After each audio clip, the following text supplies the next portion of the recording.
A storm I have faced recently is feeling disconnected from the people around me. 9 years ago, I was diagnosed with bipolar disorder, and I still knew that God loved me, but I knew that I was battling something. I come from a family of 7 people, and there are 3 of us left. I've lost 4 siblings. The last one was by suicide, and it's a completely different monster. September 29th, 2019, I had a cousin that was stabbed to death. The storm's still going because there's a trial, and there's a process that I have to go through.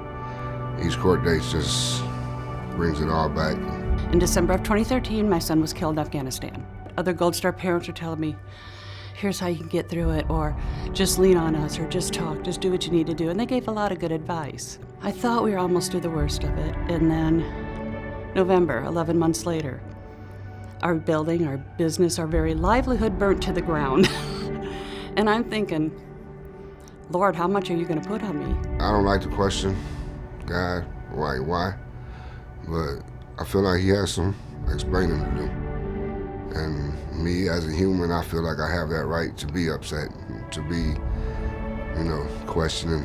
I'm confused on why these people are leaving my life, or why these people aren't reaching out to me, or why these relationships have failed. On my darkest days, my faith helped me to live, to simply be. Whether I was fighting suicidal thoughts or just depression taking over and sleeping 12 to 15 hours a day, just living and breathing was testimony to me that God was still doing a work in me. I've had to join a support group.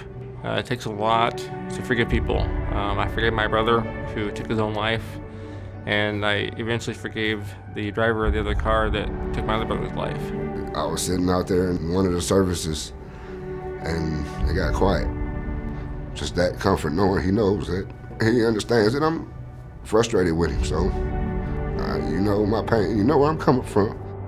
I have come a long way, but sometimes being carried by God and sometimes just walking hand in hand with God. What feels like a storm is actually me growing. I'm becoming a better person and becoming more myself and more comfortable with who I am. If you're in a bad spot, take it from me. Please reach out for help. You're loved. I know it ain't the end, and I know there's a triumph in this tragedy. Just gotta be patient.